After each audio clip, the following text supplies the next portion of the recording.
So this year, my family had a 1 hour gingerbread house challenge. The goal, build the best possible gingerbread house you could in 1 hour. Brooke and I decided we weren't going to just throw some graham crackers together.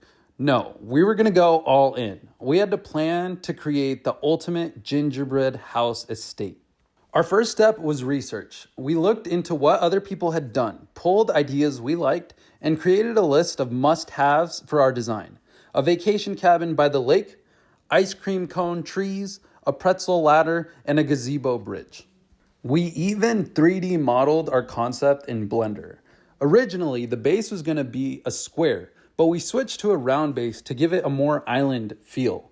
The purpose of the model wasn't to make it pretty, but to help with scaling and layout. Once we had a plan, we went shopping. We wanted to keep costs low, knowing we'd eat barely any of it. We decided on Rice Krispie treats and graham crackers for the house, with Jell-O for a lake. All in all, we spent about $50 on supplies. We could have gone for a melted Jolly Rancher for a lake, but honestly, my Jell-O is legendary. It'll make anyone jealous. Next came prototyping.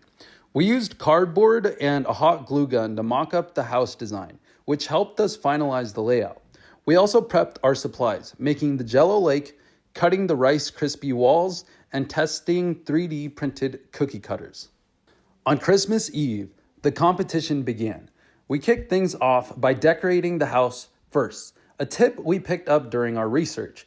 I started with a roof truss, but quickly realized it wasn't going to happen in an hour. So we scrapped the idea and focused on decorating the estate. We built the structure with Rice Krispie walls, added decorations, and applied our prepped Jell-O lake. Finally, we dusted the whole thing with a powdered sugar to create a fresh snow effect. When it came time to vote, everyone got 2 votes, but you couldn't vote for your own. The results? A tie between our gingerbread estate and my sister's gingerbread car. Action! This was such a fun project, but we already know what we're going to do differently next year.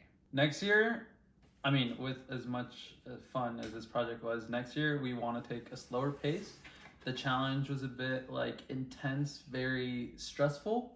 And at least for what we want to do, we actually want to design something super cool that's it's something we can stand and be proud of. Me personally, I was a little bummed out that I couldn't do the truss system.